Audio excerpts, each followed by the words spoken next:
Kisah tentang kota Iram dan hubungan mereka dengan kaum Ad adalah ikatan yang tidak bisa dilepas. Iram adalah salah satu kota legendaris yang kemegahannya tidak bisa dibandingkan dengan bangunan apapun di bumi ini. Sampai-sampai Allah Subhanahu wa taala firmankan, Iram dzatil imad allati lam yukhlaq mithluha fil bilad. Dan Iram yang mempunyai tiang-tiang tinggi yang tidak pernah dibuat seperti itu di negeri manapun. Hebat sekali Iram ini, bahkan dicap oleh Allah Subhanahu wa taala tidak pernah dibuat seperti itu di negeri manapun. Artinya, bahkan kemegahan Burj Khalifa sekalipun tidak sebanding jika dibandingkan dengan Iram. Iram dibangun oleh Shaddad bin Ad bin Aus bin Aram bin Syam bin Nuh alaihissalam. Dulu Ad, ayahnya Shaddad, adalah raja yang hebat, tetapi sayang dia penyembah bulan. Kerajaan yang dia bangun berada di daerah Ahqaf, yaitu daerah Aden, Yaman. Dulu mereka adalah peradaban paling modern dengan manusia-manusia berotak cerdas dan berfisik layaknya manusia super. Mereka memahat batu-batu dan memindahkan batu-batu besar dari satu tempat ke tempat yang lain dengan alat-alat modern di masa itu. Yang mungkin rancangan-rancangan alat-alat yang pernah mereka buat tidak akan bisa dibuat oleh manusia hari ini. Dikisahkan bahwa Ad berumur 1200 tahun. Ketika ia mati, ia digantikan anaknya Shaddad. Shaddad memegang kekuasaan selama 580 tahun. Kemudian dia digantikan adiknya Shaddad. Shaddad kemudian menguasai dunia dengan ketamakan dan kezaliman. Dia termasuk pemimpin yang menuhankan dirinya sendiri. Suatu hari, Shaddad mendengar kisah bahwa Tuhan mempunyai surga yang mengalir di bawahnya sungai-sungai. Bangunan-bangunan di dalam surga terbuat dari emas dan perak. Bebatuan surga adalah batu permata dan mutiara. Tanahnya wangi kasturi serta diisi dengan bidadari-bidadari cantik yang menawan hati. Segala fasilitas terbaik dan kenikmatan tertinggi ada di dalam surga. Maka timbullah sebuah niat di hati seorang Shaddad untuk membuat tiruan surga di bumi dengan spesifikasi seperti surga milik Tuhan di atas langit sana. Kemudian untuk mewujudkan keinginannya itu, ia kumpulkan menteri-menterinya yang berjumlah 1000 orang beserta para arsitek dan ahli bangunan terbaik untuk merancang surga impian Shaddad. Maka bergeraklah semua arsitek dan ahli bangunan mencari tanah yang tepat untuk membuat surga impian itu. Selama 10 tahun lamanya mereka mencari. Pada akhirnya mereka menemukan tempat yang tepat di daerah Aden, Yaman. Di sana ada sungai-sungai yang tidak terlalu besar juga tidak terlalu kecil, dan tanahnya sangat subur.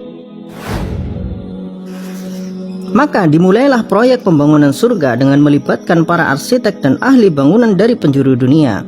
Kala itu untuk memenuhi kebutuhan emas dan perak sebagai lapisan bangunan supaya benar-benar mirip dengan surga milik Tuhan di atas langit sana, maka Shaddad memerintahkan prajuritnya untuk mengumpulkan semua emas dan perak serta batu-batu permata dan mutiara dari setiap orang yang ada di bumi ini. Siapapun yang melawan harus dibunuh. Inilah obsesi paling gila yang pernah dimiliki oleh manusia. Pada akhirnya kota surga itu selesai dikerjakan dan hampir memakan waktu 1 abad lamanya. Bangunan yang terbuat dari batu berlapis emas dan perak berjejer-jejer di kota itu. Sungai-sungai yang diatur sedemikian rupa sehingga sangat indah dihiasi dengan bunga-bunga berwarna-warni. Mutiara-mutiara dan batu-batu permata ditebarkan di dalam sungai sebagai kerikil dan pasirnya. Minyak kasturi dan minyak ambar disiramkan di setiap sudut-sudutnya. Benar-benar bangunan yang sangat menakjubkan yang belum pernah dibuat dimanapun di bumi ini. Maka hari peresmian pun telah tiba. Shaddad mengumpulkan orang-orang hebat kerajaannya serta manusia-manusia di luar kerajaannya untuk menyaksikan surga buatannya yang paling megah dan paling hebat di bumi.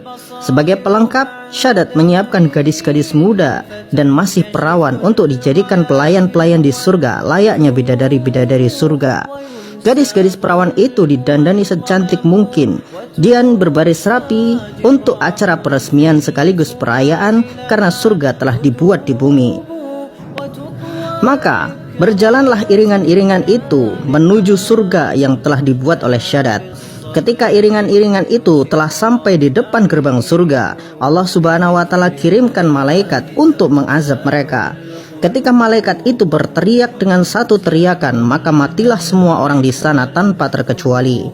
Kemudian Allah Subhanahu wa Ta'ala kirimkan badai pasir untuk membenamkan mereka semua serta bangunan itu di dalam tanah. Maka berakhirlah sudah kesombongan seorang Shaddad bin Ad. Pada akhirnya usaha seumur hidupnya untuk membuat surga, menyaingi surga milik Tuhan, hancur hanya dalam hitungan jam. Wallahu a'lam bishawab. Tapi nanti dulu, agar supaya manusia-manusia berotak sungsang tidak bilang ini adalah dongeng, kita sampaikan bahwa kota Iram ini telah ditemukan dan penemuan ini berkat petunjuk dari Al-Quran. Di dalam Al-Quran, kota Iram, tempat di mana kaum Ad tinggal, di daerah Ahqaf. Kata Ahqaf sendiri ternyata bukan nama satu tempat, tetapi penyebutan suatu daerah yang berarti daerah berpasir miring.